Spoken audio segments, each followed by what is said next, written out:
চলো আজ শেয়ার করি আমার অফিস থাকলে সকাল থেকে কি কি খাই।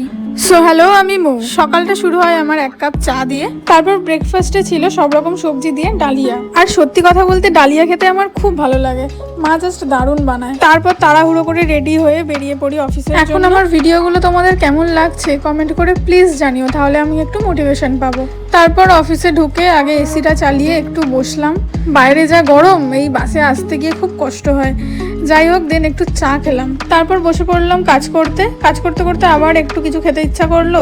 ব্যাগে পড়েছিল প্রভুজির ভুজিয়াটা, তো এটাই টুকটুক করে খাচ্ছিলাম আর কাজ করছিলাম। হ্যাঁ ঠিকই ধরেছো, আমি অফিসে কাজ করতে যাই না, আমি খেতেই যাই, কারণ বসে বসে কাজ করতে করতে আমার মিনিটেই খিদে পায়, কি করবো বলো। তারপর লাঞ্চের সময় হয়ে গেল। লাঞ্চে আজকে ছিল ভাত, বেগুন ভাজা আর ডিমের ঝোল, আর ছিল টক দই, সেটার ক্লিপ নিতে ভুলে গেছি। তোমরা শুধু দেখবে আমি দিনে কতবার চা খাই। আসলে কম্পিউটারের সামনে বসে থাকি তো, তাই মাথা ব্যথা করে আর আমি চা খেয়ে ফেলি, আর চায়ের নেশা তো আছেই আমার।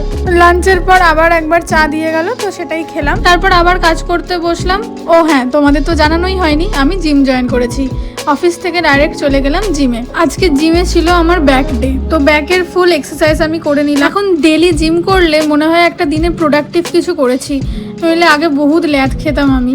এখন সারাটা দিন খুব এনার্জেটিক কাটে আমার। যাই হোক, তারপর বাড়ি এসে ফ্রেশ হয়ে একদম ডিনার করে নিলাম। আজকে ডিনারে ছিল রুটি আর মিক্সড ডাল। আই থিঙ্ক এটাকে মিক্সড ডালই বলে, আমি ঠিক জানি না। দেন ডিনার কমপ্লিট করে ব্রাশ করে শুতে গেলাম। দেখা হবে পরের ভিডিওতে। আজ তাহলে আসি, চলো টাটা।